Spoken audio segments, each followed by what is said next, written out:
Bonjour à tous, on se retrouve aujourd'hui pour une nouvelle vidéo autour de la fabrication de cet escalier. Et l'objet de cette vidéo, c'est le poteau d'arrivée, le poteau dans lequel va venir s'enquiller le limon droit, un bout de poteau, un arc de cercle et on redescend après sur la main courante. Alors, j'avais plusieurs techniques pour faire cet arc de cercle. J'ai globalement un rayon minimum de 300 mm. J'aurais pu faire simplement du lamellé-collé. Et puis l'autre jour, Sylvain m'a parlé d'un architecte, Alvar Aalto. Je ne connaissais pas du tout. Il a inventé des petits tabourets où il fait un lamellé-collé partiel comme celui que vous venez de me voir réaliser. Sauf que lui, les lamelles qu'il insère, il les met en contre-fil, histoire de reconstituer un contreplaqué et de gagner également en souplesse. Moi, je ne souhaitais pas avoir cette alternance entre les différentes orientations du fil, donc j'ai gardé la même orientation pour les lamelles que j'ai insérées. Mais ça n'a pas été mon seul souci. Alors, la voie d'une lame de scie, c'est 3,2 mm d'une manière très classique. Et 3,2 mm, ça m'a fait des lamelles qui étaient un peu épaisses. Il y a une règle qui dit que globalement, on prend le rayon de courbure, on la divise par 120, on le divise par 120 dans du bois tendre, par 160 dans du bois un peu plus dur et ça vous donne l'épaisseur des lamelles que vous devez utiliser pour faire du lamellé-collé. Le frêne, c'est un bois souple, mais c'est un bois qui est quand même relativement dur. Quoi qu'il en soit, si je considère que c'est un bois dur, 300 divisé par 160 ou 150, j'aurais dû faire des lamelles de 2 mm. Et je me retrouve à faire des lamelles de 3,2 mm correspondant à la voie de ma lame. J'avais donc un paquet qui, vous avez pu voir, était assez ferme à plier, à mettre en place. Je savais que c'était un petit peu un coup de poker. Du coup, je me suis dit que c'était peut-être l'occasion de ressortir la vieille étuve que j'avais réalisée pour la fabrication du fauteuil boule. De même que ici, les morceaux de cintre, ça fait partie des gabarits que j'avais réalisés pour le fauteuil boule. Je vous mets un lien ici si vous voulez aller voir la fabrication du fauteuil boule. Ça me ferait plaisir de vous remontrer cette vidéo. Donc, je suis parti en me disant que j'allais chauffer à la vapeur pour redonner un peu de souplesse, au moins à la moitié de mes baguettes, toutes celles qui faisaient partie du gros bloc commun. Sauf que à partir du moment où je chauffe, je me retrouve avec de l'humidité et ça m'empêche, ça interdit toute utilisation de la colle vinylique. À ce moment-là, ça ne va pas être très pratique. D'autant plus que la colle vinylique, une fois qu'on l'a mis, le temps de tout mettre en place, elle va très vite un petit peu se figer et encore plus contraindre, limiter, on va dire, les mouvements au niveau du cintrage. Je me suis donc rabattu sur de la colle PU qui a, elle, la caractéristique d'aimer l'humidité au moment de la polymérisation. Donc, c'était un très bon mélange de se dire « Ok, on va chauffer, on va y mettre de l'humidité et derrière, on va travailler avec de la colle PU. » D'autant plus que la colle PU, elle a, comme la colle forte d'ébéniste, elle a cette faculté de rendre les bois particulièrement glissants. Elle a cette faculté de rendre les mains absolument dégueulasses, mais elle a un bon pouvoir glissant tant qu'elle n'a pas polymérisé et donc ça m'a facilité un petit peu le travail au niveau du cintrage. Alors, ce cintrage là que vous avez sous les yeux, il est un peu tôt pour vous dire le résultat. La pièce sera utilisable, mais je vais avoir un souci, c'est que elle s'est légèrement décalée. Tout s'est pas bien mis en place, certaines lamelles sont peut-être pas descendues complètement jusqu'au fond.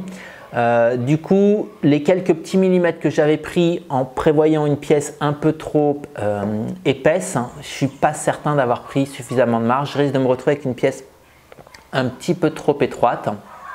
Si c'est le cas, c'est pas trop grave parce qu'à l'arrivée de l'escalier, je suis coincé entre deux murs, une petite rambarde d'un côté, un mur de l'autre. Et donc en fait, cette pièce, elle va être plaquée contre un petit bout de mur et je pourrais lui redonner de l'épaisseur de manière très discrète. Voilà, on se retrouve dans 24 heures. Je démoule, je fais la mortaise, je mets tout ça en forme et puis on aura le résultat.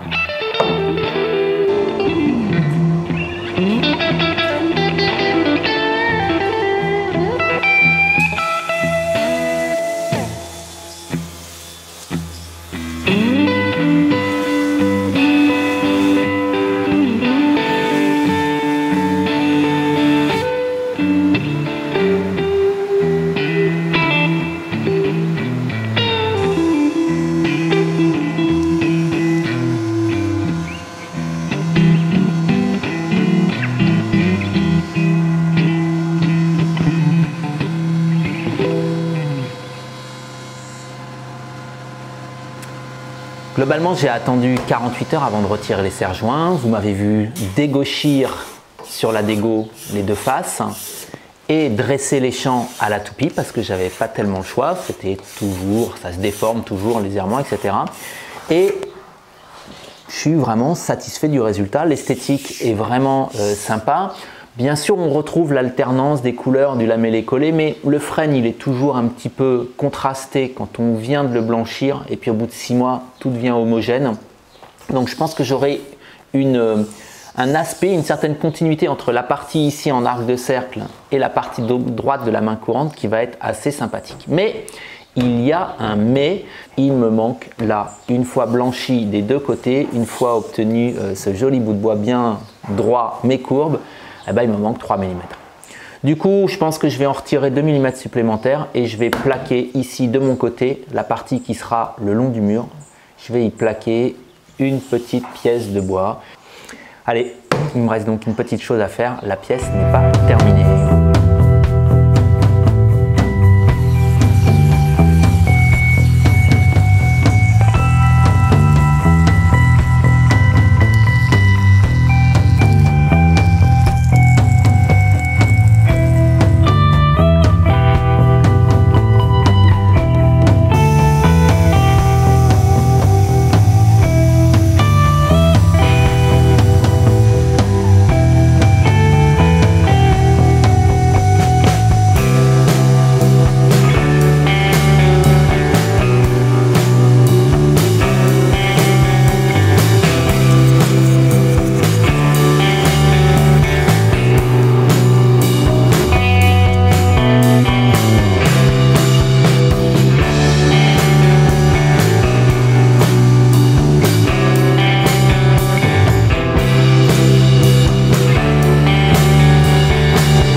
Et voilà une étape de plus franchie sur la fabrication de cet escalier. La pièce aujourd'hui n'était pas la plus complexe de l'ensemble, du coup je me suis permis d'introduire une ou deux petites connaissances supplémentaires, une ou deux petites techniques supplémentaires. J'ai mal évalué la difficulté, il y a un petit raté. J'espère que vous saurez apprendre de mon erreur et que vous penserez à prendre un peu plus de marge si vous réinvestissez cette technique. Quoi qu'il en soit, l'esthétique, la solidité de l'ensemble n'est pas impactée, je l'ai sous les yeux et je suis très content du résultat. Dites-moi vous ce que vous en pensez, racontez-moi vos erreurs, on apprend des erreurs des autres et comme il y a un espace communautaire, des échanges qui se font dans les commentaires, n'hésitez pas à raconter votre dernière erreur et on se fera un plaisir d'échanger ensemble. Et si vous n'avez pas le temps d'écrire un commentaire, ce que je comprends complètement, n'oubliez pas de cliquer sur le petit pouce bleu, ça fait super plaisir. N'oubliez pas de vous abonner, comme ça vous êtes au rendez-vous la semaine prochaine. Je vous ai préparé une vidéo sous forme de tuto, toujours autour de l'escalier, mais pour apprendre à calibrer une forme courbe à la défonceuse, à la toupie, différentes approches pour être au plus proche du matériel que vous avez à votre disposition. Allez, bonne semaine, bye bye.